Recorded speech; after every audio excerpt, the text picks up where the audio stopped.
Hello everyone, thanks for joining us. My name's Andrew and I'm with Pure Resonance Audio, and today we're going to be discussing how to set up a sound system for a baseball field.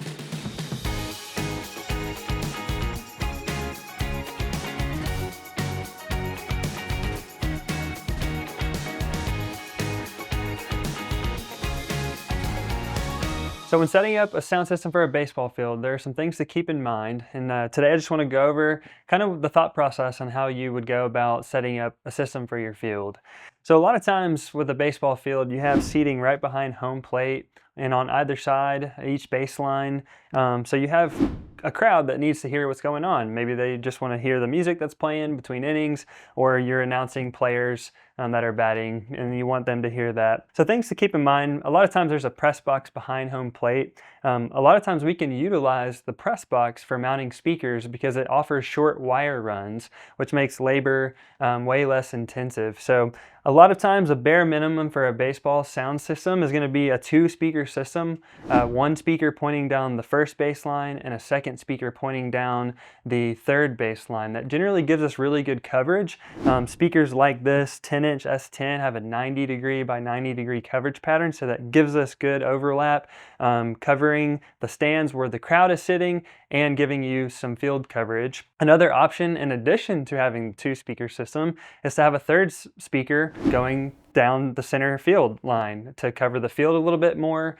Maybe you have a bigger stadium, so you want to angle those first baseline and third baseline speakers a little bit more, and then have one speaker dedicated to center field and kind of throwing that sound out there for the players to hear.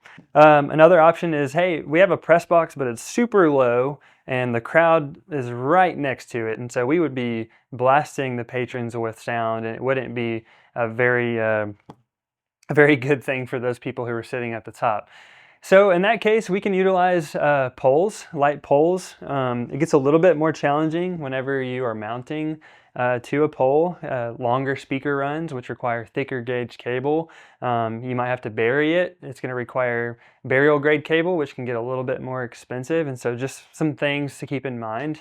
But it's possible. You can get the speakers high up, 15 to 20 feet above the crowd, angle the speakers at the crowd, have other speakers pointed towards the field as well, and throw the sound in the areas that you need the coverage. Sometimes with smaller schools, we don't have a press box at all.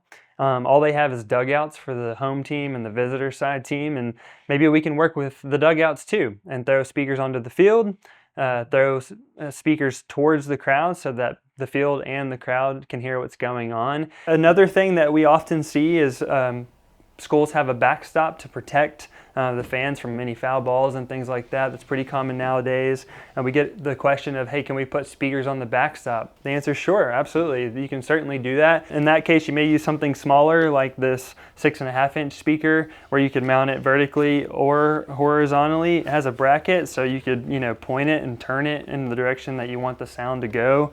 So maybe for where the crowd is sitting, you have these smaller speakers, spaced out evenly so that the crowd can hear the announcements, but that still doesn't give us the field coverage. So maybe we use something larger like this S10 or our S12, which is a 12-inch speaker, to really throw the sound out onto the field for the players to be able to hear. Other components you may keep in mind is something like this push-to-talk microphone, toggle on, toggle off for quick announcements. So it's perfect for walk-up song, turn it off, music plays, and you're good to go. So easy to use, push-to-talk mic. This right here may be a good add-on for your system. It's called a BTR1. It's a Bluetooth receiver.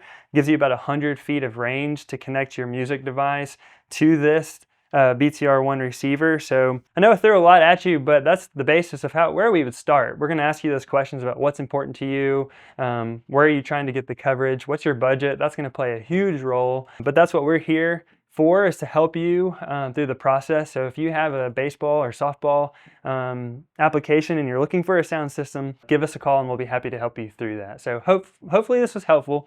If you have any questions, let us know. But until next time, thank you guys for joining us.